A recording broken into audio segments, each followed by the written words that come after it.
The terminology Caucasian, it's been used incorrectly many, many times. It was actually coined by a German anthropologist by the name of Johann Blumenbach. And the reason he called the white people the Caucasians is because when he went to Georgia, he was so astonished by the beauty of the people. So he decided to call the entire white people Caucasian. But as a matter of fact, when we look at the Caucasians from a genetic perspective, as we can see, the Caucasian people actually formed their own cluster. We've got the Chechens up here. We've got the Abkhazians, the Georgians. It's one of the most genetically diverse places in Eurasia. This is a map of the haplogroups that are found in the Caucasus. As we can see, the Azerbaijanis are predominantly J2. When we go into Georgia, it's predominantly G. When we look into the Armenians, they're predominantly R1b. So there's a lot of genetic diversity amongst them. So for us to, come up with a generalization about these people is an oversimplification. But there is one thing that unites all Caucasian people, and I suppose this is the very basis of this live. It's that all Caucasian people have genetic similarities when we look at their DNA from a Neolithic standpoint. So over here, I've actually got a breakdown of 3 Caucasian populations. I've got the Circassians, I've got the Chechens, and I think down below, I've got the Ossetians. 3 distinct Caucasian groups, linguistically distinct, but the one thing that unites them all is this Caucasus hunter-gatherer component. What is this Caucasus hunter-gatherer component? This Caucasus hunter-gatherer component is the characteristic genome that embodies the people of the Caucasus. And I've actually got a Caucasus hunter-gatherer reconstruction. This is a man. The Caucasian hunter-gatherers existed in the Caucasus region around 12,000 years ago during the Neolithic. And they provide the strongest genetic input to the populations all over the Caucasus. What's remarkable about the Caucasian hunter-gatherers is that their DNA, as we can see, it peaks in the Caucasus because that's where they're from. But it's actually found all across Eurasia. It's found all the way in the UK. I've had the opportunity to look into, 5-6 clients from the UK, and they've all had components of the CHG component. Even me as an Iranian, I'm like 12-13% Caucasus hunter-gatherer. And now I want to go a little bit more in depth into who these CHG people were. Now the CHG, the Caucasus hunter-gatherers themselves, were a synthesis of 2 ancestral populations. You had the ancient North Eurasians, which were a people group that were found all across Siberia, and an interesting genetic source known as Zudzuana. We don't actually know what Zudzuana was, but we think that it was related to Middle Eastern populations. And that's what Caucasus hunter-gatherer is. Now, these 2 populations mixed together close to 24,000 years ago to create the CHG populations that we know today. And just to make reference over here, for example, when we look into the Circassians, 38% Caucasus hunter-gatherer. The Chechens, 37.5.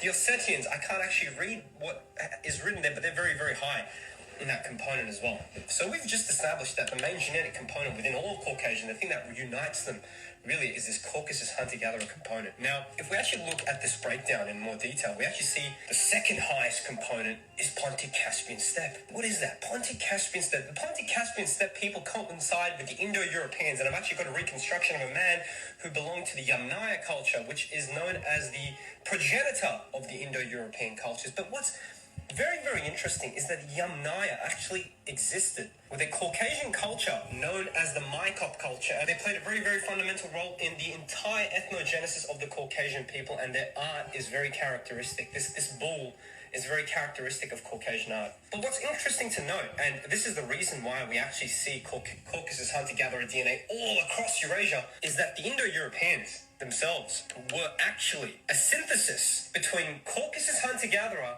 mixing with Eastern hunter-gatherer to form the Yamnaya, to form the Indo-Europeans. And that's why the genetic legacy of these people that are found in this isolated place that spans between Europe and Asia, their genetics actually found very, very widespread across the world. The last component that's found in the Caucasians, that's actually found amongst all Caucasian populations, is the Anatolian Neolithic farmer component. And this is a reconstruction of an Anatolian. Here is why calling white people Caucasian is upholding white supremacy. So the name Caucasian actually refers to the indigenous people of the Caucasus Mountains of West Asia. The irony is that a lot of the actual Caucasians wouldn't even be considered Caucasian in America. How did this happen? In the late 1700s, a racist German pseudoscientist named Johann Blumenbach created a pseudoscientific racial classification on how attractive he found different skull shapes to be. He had a collection. When he saw the skull of a Georgian woman from the Caucasus, he determined it to be the most beautiful, and thus being the white supremacist that he was, concluded that all white people originate in the Caucasus mountain. From that, he created a racial hierarchy, placed Caucasian at the top and everyone else under. This is blatantly false. There is no biological basis for race, and all people originate in Africa, and people are no exception. It's time to phase out this deeply racist language and give the actual... Here is why.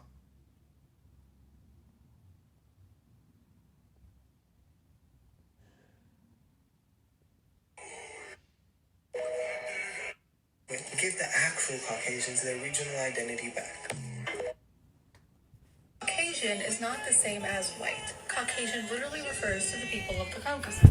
It has evolved in the English language today to be interchangeable with white. The broadened use of the term was coined by anthropologist Johann Blumenbach, who was obsessed with the perfect skull from a Georgian prisoner. He used his physical attraction to these people to justify his logic that they're like him. This misunderstanding of the word has caused many of us to miss out on learning about the beautiful people and cultures of the Caucasus. So, this is actually a request from a viewer of mine to explain the difference between Anglos and the actual real Caucasians, the actual indigenous people of the Caucasus region. And I think there's no better time to do it than, number one, it's Ramadan. And a lot of them, a high population of them, are practicing Muslims, and alhamdulillah to that. And number two, they cannot be grouped with the likes of just Pearly Things. They cannot be grouped with the likes of Nick Fuentes. They cannot be grouped in the likes of these people. You know what I mean? I wanted to do a completely separate thing due to the simple fact that they have nothing to do with those people. Even if they have the same pigmentation of skin, most of the time it's a little bit darker anyway, and you can tell that they're not related to them. You know what I mean? Since I'm trying to restrain my tongue from saying things that I shouldn't say about just Pearly Things, and I have to keep that in mind with Ramadan, because I was about to, I was thinking to go in on her physical aspects, and how undesirable those are, for the majority of men who are intrigued by, something better. But I'm going to refrain from doing that. But when you look at the people of the Caucasus, right, they actually have more in common with groups of Africans than they do with Anglo Europeans, meaning like Western Europeans, meaning like the ones in America, meaning the ones that you find in the UK and what have you. While I am, pretty pro-Russian, I don't condone the acts in which, Russia perpetuated against these people long ago. One of the acts was, they pretty much wiped out a whole population of people which come from the Caucasus, and they're known as the Circassians. And you will find like a big Circassian diaspora in places like Egypt, even places like Jordan. You will find even Abkhazians, another population which is related to Circassians.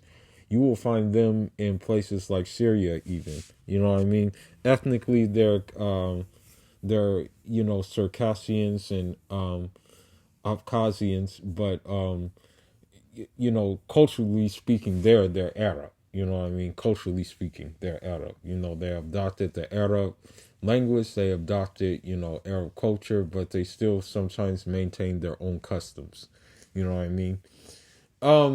Now, the thing is about these people, and I have, just by interacting with them and just by being acquainted with them, I have, taken a liking to them in a very, very high way that, that's one thing that compelled me to make Hydra in 6 months' time in order for me to be in proximity in that area while still being close home to Africa as well. You know, since being here, I have really not found a common ground with Anglo Americans. I'm just gonna be honest. Like I really haven't found any common ground. Sure, maybe we find the common ground in what modern women are doing. You know what I mean? But when you look at it, um, when you look at that situation, right? Like personally, I wouldn't want to choose from them anyway. Like when it comes to like Anglo women, I'm gonna be honest. I'm not really attracted to Anglo women like that. Like I'm just gonna be real. Like they're not attractive to me. You know, I don't care what their descent is either. You know what I mean? Like they can be like American of German descent, American of British descent, American of Irish descent.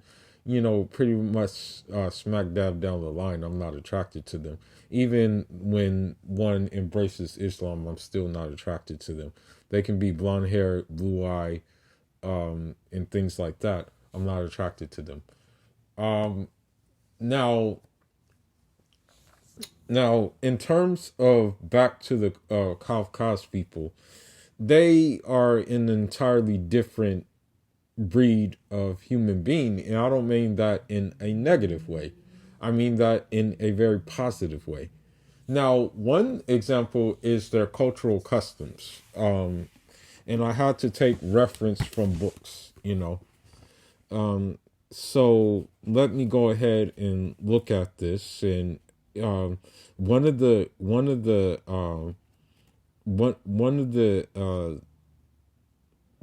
I want to say the the the people are the Chechens, and so I'm going to look at some things that make them different, than what that blanket term Caucasian, because many people make the blanket term of Caucasian, and they really shouldn't do that. They really shouldn't make that blanket term.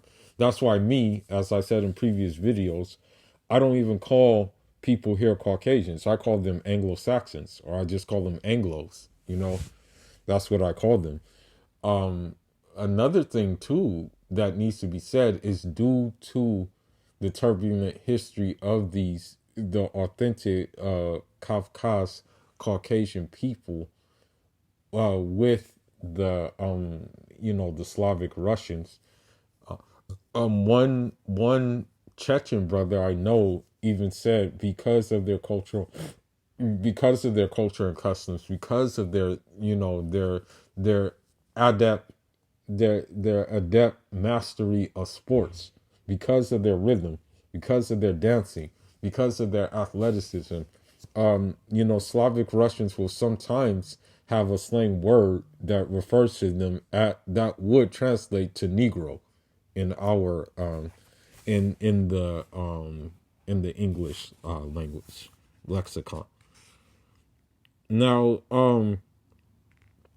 the one thing that I want to say is that the majority of these people, are a high number of these people. The main difference between them and Anglos is the majority of them are Muslim.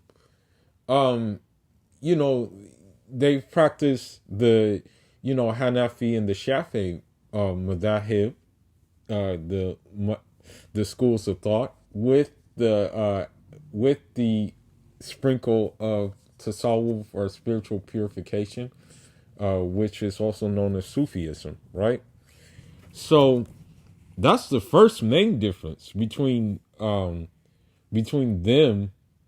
and what what I guess you can say Anglo America sees themselves as. Anglo America, they call themselves Caucasian. You see that on the census. They use the word Caucasian. You know what I mean? The first difference is like just right off the bat, Islam.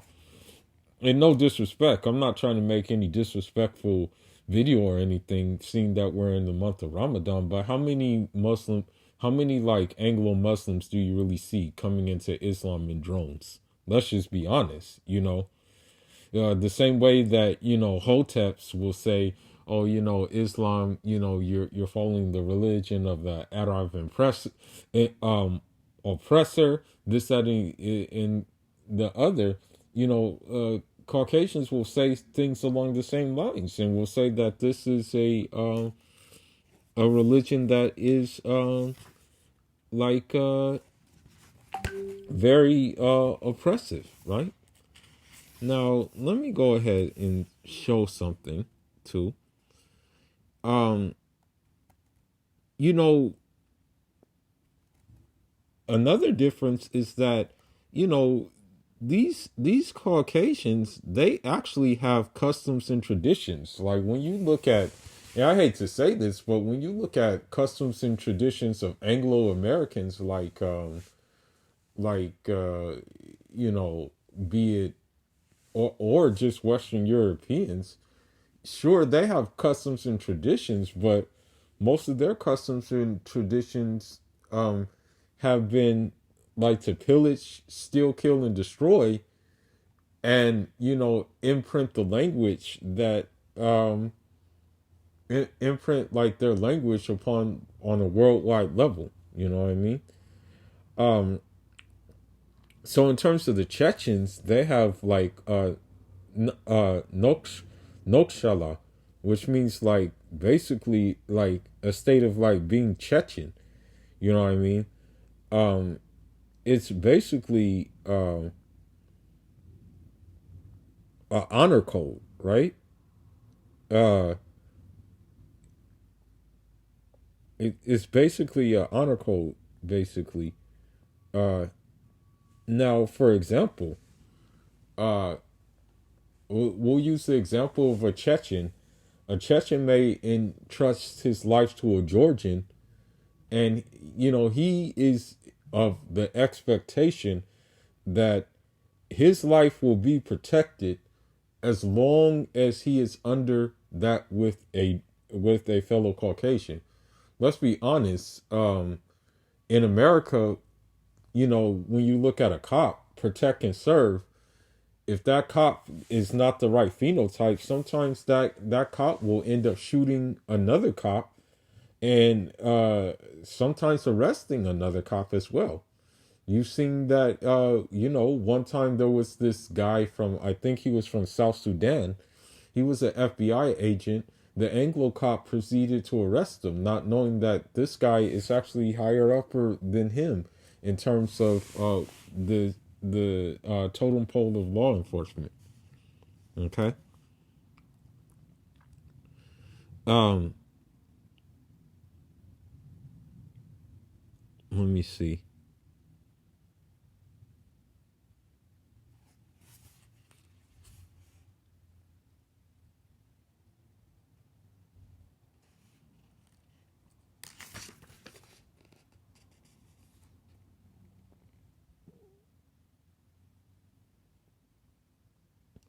Now, another thing too is, thinking should always precede pronouncing judgment. Um, and so when you look at it, like when you look at the modern woman, is especially just pearly things. I hate to say it, but she probably didn't think before she spoke. A lot of times she doesn't think before she spoke. Me personally, I'm not against a woman not voting. No, I'm not against a woman voting. I'm not against that. She proceeded to say that she was against a woman voting. You know what I mean? She said that. So with that being said, it's like, okay, and then you look at her comments on slavery and what have you, then yeah. I'm gonna be honest with you, a lot of Anglo women I have ran across don't think before they talk. I'm just gonna be real. like through my interactions. Even today, I had an interaction where I had to refrain myself from going off because this one Anglo wanted to like be right, and of course she fit the feminist stereotype with the septum ring, colored hair, and everything like that. So you will not see that amongst Kafka's women. You know what I mean? They're like, for the most part, they're meek and they're still strong willed, but they will speak think before they speak most of the time. Because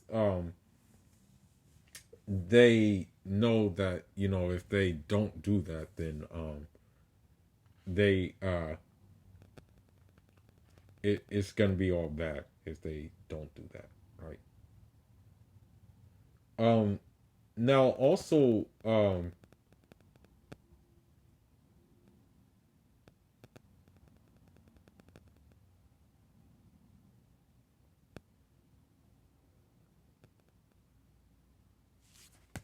now one thing I want to say too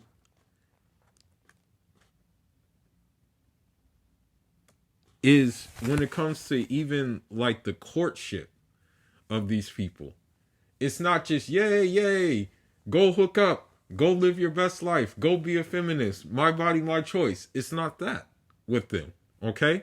It's way different. I mean, you have to be very strict in regards to this matter. You know what I mean? Um, so for example, um, you basically had to be you basically have to be in like the presence of the male relatives, even if you're courting a woman. You know, they take it very, very serious. And so when you look at the average Anglo woman out there, she will be like, oh, they're being too overprotective. Why doesn't that woman have her say in the matter or anything like that? That's what they would say, more or less so. Okay, that's what would happen. But you know, but here you even have to be having a friend with you to make sure you don't act up, you know, or do anything crazy, you know. Let me see. Let me see.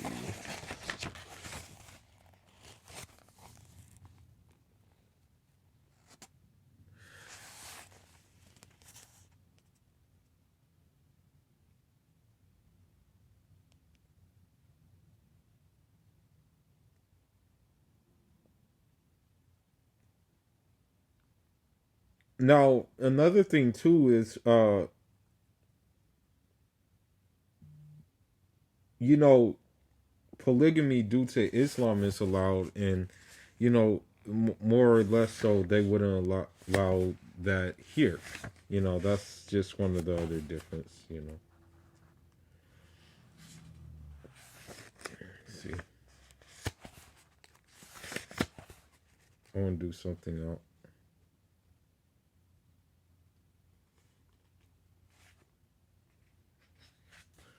I just want to look at a couple of things.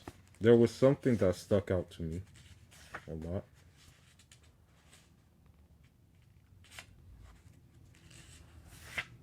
I gotta find the page.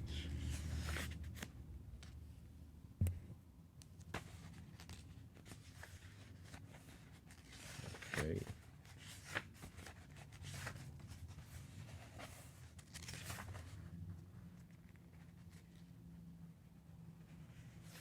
All right, let me see.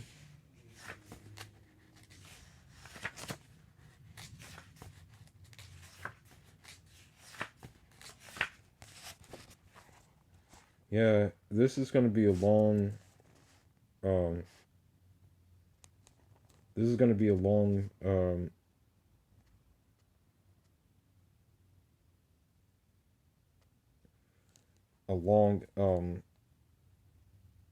video, because the thing is even you can find Chechens I didn't know, but you can find Chechens who have, they've immigrated to Iraq even. Some have even went to Yemen. I didn't know that. I did not know that. Hold on, let me see something.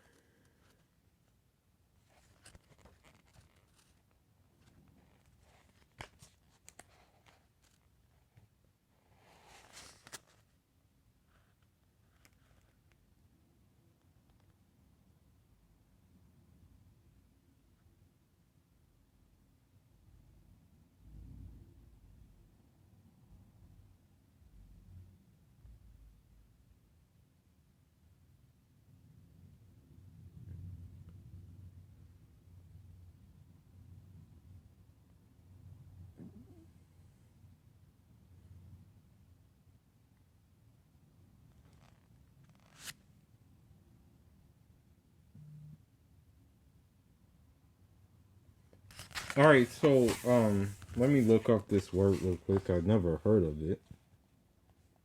You know,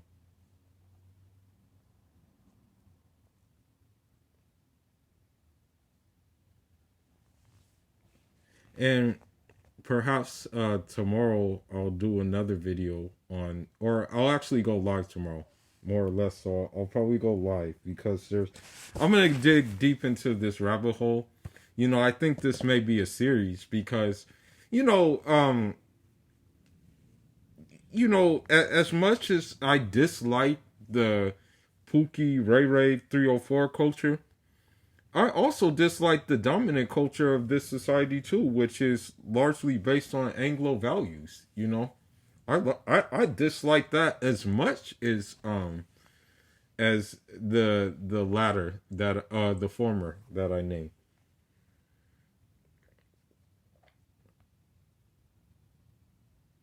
Okay, let me see.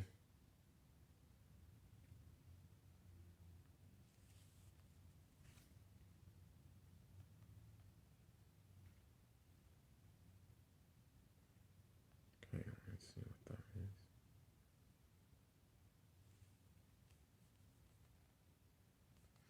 Just looking up this. Yeah, this video may be an hour long. I'm not quite sure. I don't expect anybody to sit through an hour, but since Black Mind, shout outs to him, he did an hour long video about just pearly things. I figure that I might as well do a video as well to show that just pearly things is no is just pearly things in her people are way different from I should say um, way different from these people. You know what I mean?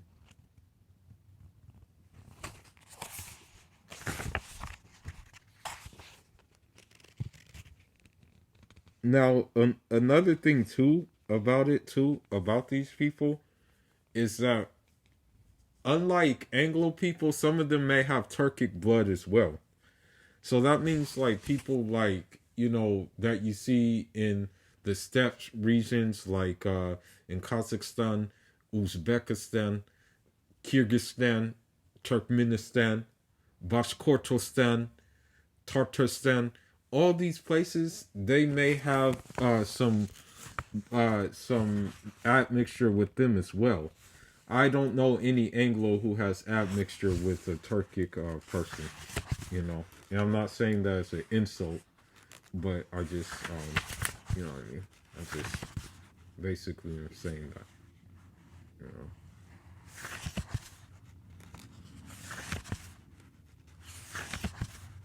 Okay.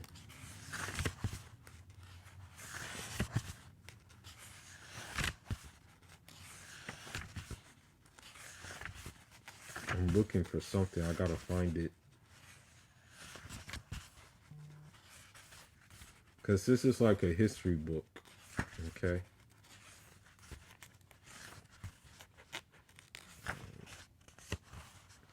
Okay. Here's what I was looking for. Now, in like me personally, I think like once in I guess you can say when the founding fathers founded America or whatever, they probably had a patriarchy then. But ever since like the whole like when you got to the 1970s and even the 1960s, that was long gone. It's still in place in the Caucasus. Uh, basically, basically, uh, it's very complex. You know,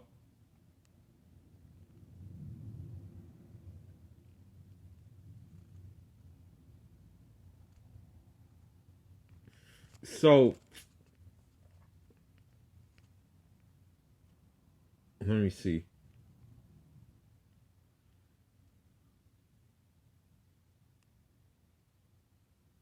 Like long ago, it was a matriarchy. Long ago, but then it became a a patriarchy. Okay, and also it basically meant that um it basically meant that men had the upper hand, right? And that's not the case that we see right now in American society. You know. Okay, so another thing too is that in addition to having like an honor code and stuff like that, they have like a history.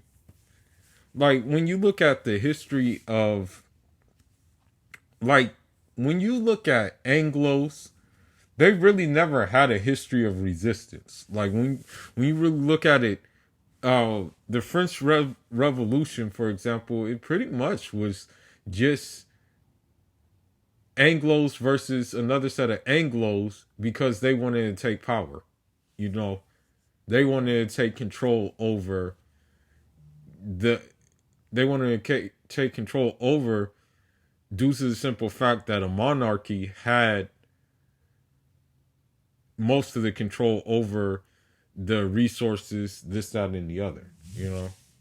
Let's be honest, the British have not really had a history of resistance, right?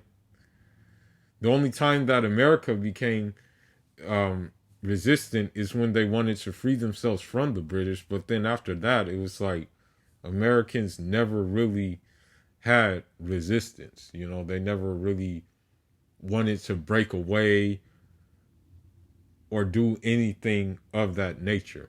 You know what I mean? So that's why they're the way they are.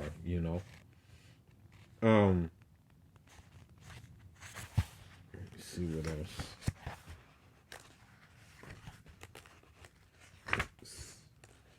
So the Circassians are kind of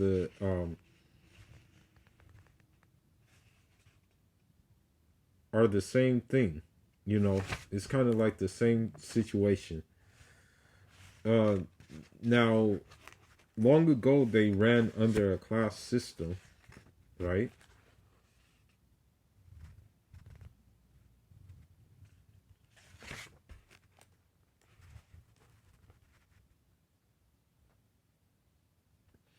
Now, like Africa, for example, and I'm not in any way trying to compare them to us, but like Africa, they believe a lot of the time these people believe of an extended family system. They don't just believe that, you know, mom, dad, sister, brother. They believe in like, okay, well, your aunt can live. Your aunt comes and stays in the family compound. Your uncle stays in the family compound, or you guys have something where you guys are just all together in the same vicinity. Whereas here, like in America, I'm gonna be honest, the family unit, it doesn't exist anymore. That's why you have army commercials with women, women's empowerment, with one commercial where the army woman said that she was a product of a two-mother household, right?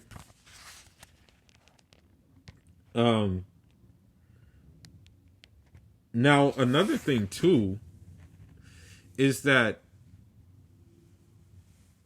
although it's not as crazy as it once was, they believed in basically blood revenge, meaning an eye for an eye, a tooth for the tooth. Like, you kill one of mine, I kill one of yours, versus the Anglo thing where they say, oh, turn the other cheek, versus the Anglo thing where they'll like mess around and let someone stand their ground and possibly delete an innocent person who had nothing to do with what they're doing, like their general well-being, who had no threat on their well-being. You know what I mean?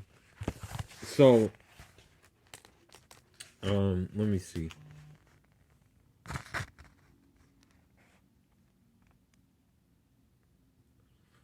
Also, when it comes to the kids too, they have the Spartan upbringing. You know, he had to, between the ages of 6 and 10, you know, a boy was mounted on a horse and a girl in a carriage. And the thing is the girl was taught how to be a wife and what have you. You know, they had to go to rigorous training and, you know, to test their fortitude, you know. Now, another thing too,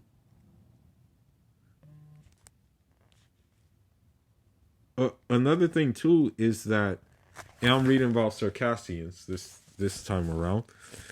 The women, of course, were taught to be women. You know what I mean? And even today, as the world is changing and things like that, although they have the modern like luxuries, they have the modern amenities, there's still these like unwritten, like, basically they still have these foundations. You know what I mean? Whereas the West, they don't have these foundations. That's why, and that's another video in itself, that I can go into later on, you know. But yeah. Now, I'm going to end on one more note, okay? I'm going to end on one more note.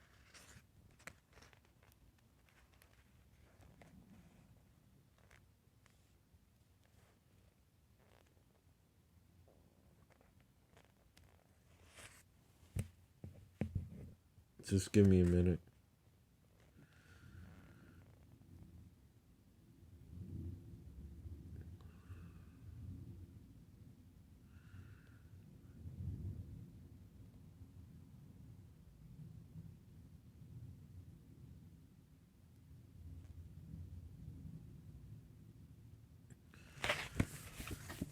All right, just give me one more minute.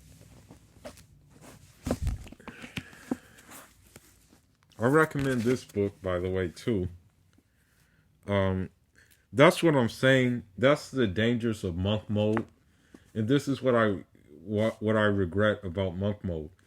I'm not going to say that I'm socially awkward, but what I am going to say is that I find more solace in these than I do being around, you know, no disrespect, but being around like Anglos, you know, and most of the dysfunctional Black American women as well, which is like, I would say, a good 95, 96, or even 97% of them. But anyhow, this book right here pretty much breaks everything down. This is a book that initially got, like, sparked off the flame to let me be interested in these people. Now, the thing is about him is that there's mixed opinions about him, because he did, prolong something that did cause a lot of bloodshed, and some of that bloodshed was unnecessary. But he did do certain things that, were awesome, and that, cannot be overlooked. Now, I want to read about the thing about the Caucasus,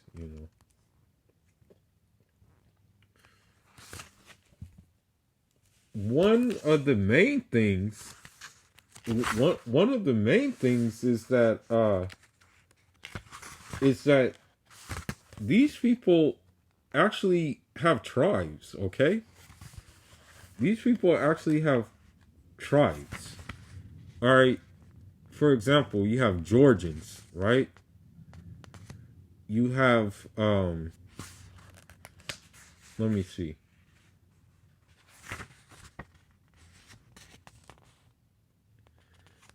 One Arab historian, right? Al-Azizi. Okay? Al-Azizi, rahmatullah alayh. He said that the Caucasus is basically the eastern, like, the mountain of languages. Now, I don't know how true this is, but he said, according to him, 300 languages are spoken in that area, even if we consider this estimate to be exaggerated. We have to, researchers say that 40 different languages are spoken, and they all of them have no relation to each other. Versus when you look at a language, the only language spoken here by the native Anglos is English. You know what I mean? They don't even desire to want to learn another language for the most part. You know what I mean?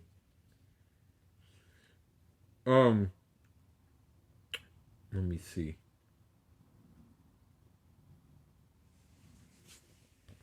I want to look at the tribe's names.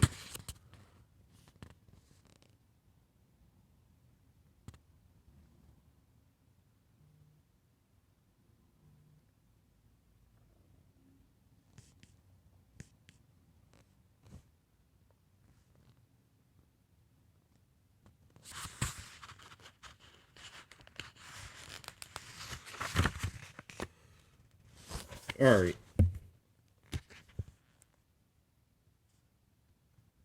So it even says the various tribes of mountain in Dagestan differ from one another in many respects, but they had certain characteristics in common.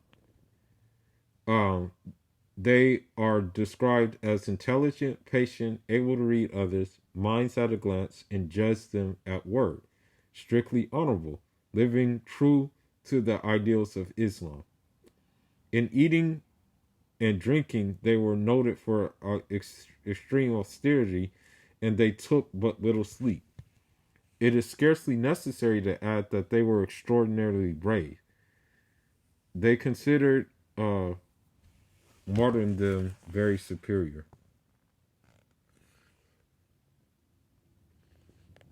So, let me see what else. So, as a closing statement, from a personal experience, I've met a few Caucasus people in the United States, and we have since fostered great relationships with one another. And I was encouraged to, like, go to their places, and because, to be honest, since they stay mostly to themselves,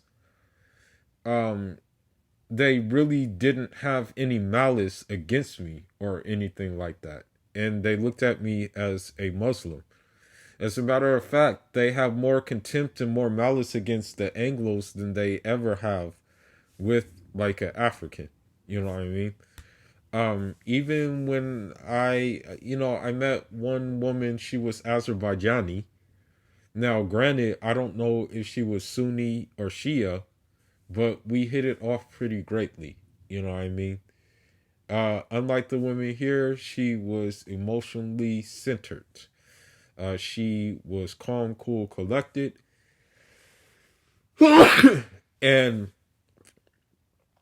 I have since lost track of her, but I can tell that she was very impressed that I was able to pronounce her country's name without like stumbling over it, you know. And with that being said, you look at what Just Pearly Things did. You look at what a lot of these modern Anglo women do on these podcasts and things like that, and you can't really compare. You can't, like, if you knew like the real Caucasian and those people of that region, they would not engage in what the Anglos are engaging in here. So it is very disrespectful and insulting to call them, the Anglos here, Caucasian. This includes Adam 22, and this also includes DJ Vlad, who have infiltrated these sectors and have pretty much done what they were sent to do. And with that being said, leave your thoughts and leave your comments. Shout out to Reclaim Your Throne. He is now, he has now brought something to my attention in which I will address about these Anglos next tomorrow probably, inshallah. And so one thing is that people think that my disdain is just for American black women. No, my disdain is for Anglo American women too. My disdain is for Latin American women too. My disdain is for Asian American women too. Because they all fall under the same banner, which is opposite of Kafkas. The real Kafkas. And what I mean by Latin American, I mean just like Latin women who were brought up in North America or Canada or the UK as well. They have Latin women there too. And for the most part, a lot of Western Europe who adopted this American ideology, And that's the main difference too.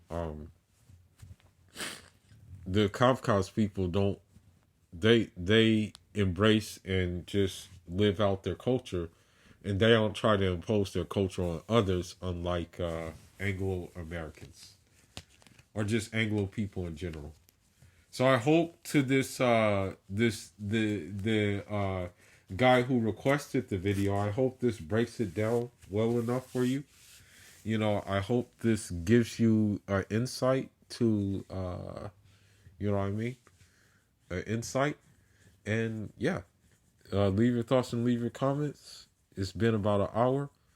So it's still SYSMB. Save yourself, Muslim brother. And I'm off until the next one. Inshallah.